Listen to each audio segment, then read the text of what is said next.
కాంగ్రెస్ పాలనలో పాలమూరు ఎప్పుడూ నిర్లక్ష్యానికి గురైందని బీఆర్ఎస్ నేతలన్నారు. పాలమూరు జూరాలను సందర్శించిన బీఆర్ఎస్ శ్రేణులు ప్రాజెక్టులపై ఈ గడ్డ మీద ప్రజల సమక్షంలోనే చర్చించేందుకు అధికార పార్టీ మంత్రులు, ఎమ్మెల్యేలు రావాలని మాజీ మంత్రులు శ్రీనివాస్ గౌడ్, నిరంజన్ రెడ్డి, లక్ష్మారెడ్డి డిమాండ్ చేశారు. 90% పాలమూరు ప్రాజెక్టు పనులు పూర్తయినా ప్రాజెక్టుపై ప్రభుత్వ దుష్ప్రచారం చేస్తోందని ఆరోపించారు.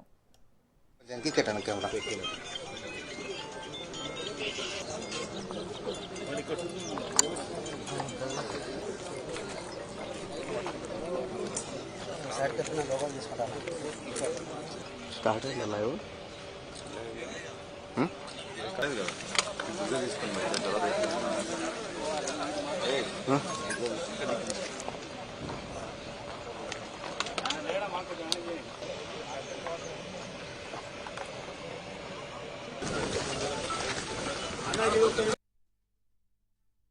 ఎంతో మంది ముఖ్యమంత్రి నుంచి మంత్రులయ్యారు ఈ జిల్లా నుంచి, ఉమ్మడి ఆంధ్రప్రదేశ్ లో. కానీ ఏనాడు కూడా ఈ జిల్లా గురించి ఎవరు పట్టించుకోలేదు. కేంద్రంలో, రాష్ట్రంలో పరపతి సంపాదించుకున్నారు, సొంతంగా ఆస్తులు కూడబెట్టుకున్నారు తప్ప పేద ప్రజల గురించి, రైతుల గురించి ఎవరు ఆలోచన చేయలేదు. 100% కృష్ణా బేసిన్ లో ఉన్న ఈ జిల్లాను కనీసం 10% నీళ్లు కూడా కేటాయించాలి.